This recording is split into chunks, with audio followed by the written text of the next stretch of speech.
Welcome to my first tricky English video. People often use apostrophes when they shouldn't, especially with plural nouns.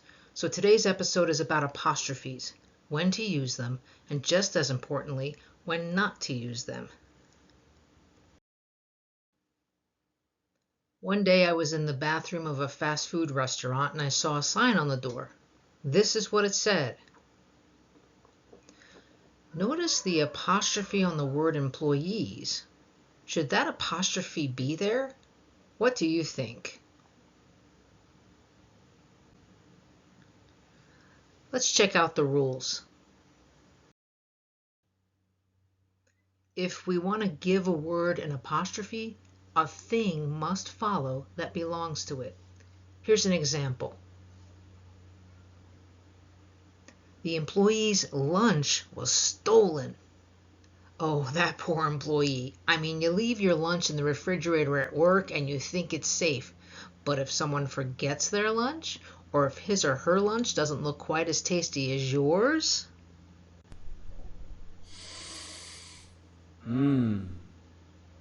yeah, it's no longer safe.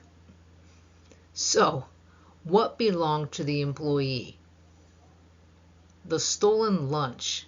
We do need that apostrophe to show that the lunch belongs to the employee. But is employees spelled correctly?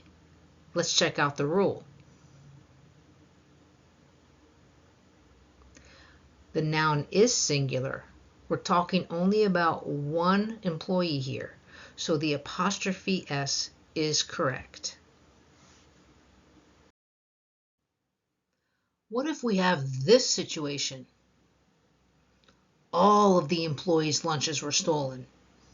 Wow, someone must have been really hungry. We know we need the apostrophe with the word employees to show that the stolen lunches belong to them. But what about the spelling? Here's the rule. We add only an apostrophe when the noun is plural, and this noun is plural. We're talking about more than one employee here, so the apostrophe alone is correct. But why don't we add the S like we do when the noun is singular? Well, because then we'd be repeating the S sound, and that would sound weird. Employees. We'd sound like Gollum in Lord of the Rings.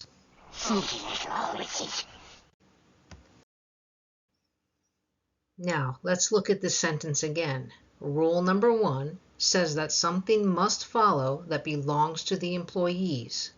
What follows the word employees? Must. That's not a thing. That's a verb, an action word. When an action word follows, that's a clear sign that the noun is only plural, not possessive, so an apostrophe isn't needed.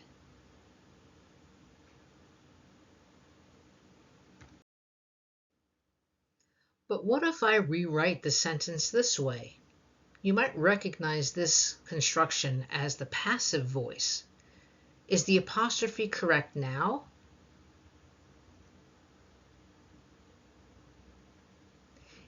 If you said yes, you are correct. The hands belong to the employees, so we need the apostrophe to show that.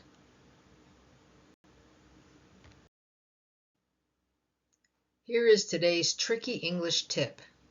When deciding whether a noun needs an apostrophe, ask yourself, does this thing own the thing that comes after it? If the answer is yes, it needs an apostrophe. If it's no, it doesn't, especially if a verb comes after it.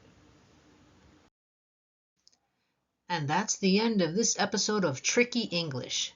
Check out this episode's blog post at acorntestprep.com for a link to a practice exercise. If you liked this video, hit the like button and subscribe so you don't miss any future episodes. Until next time.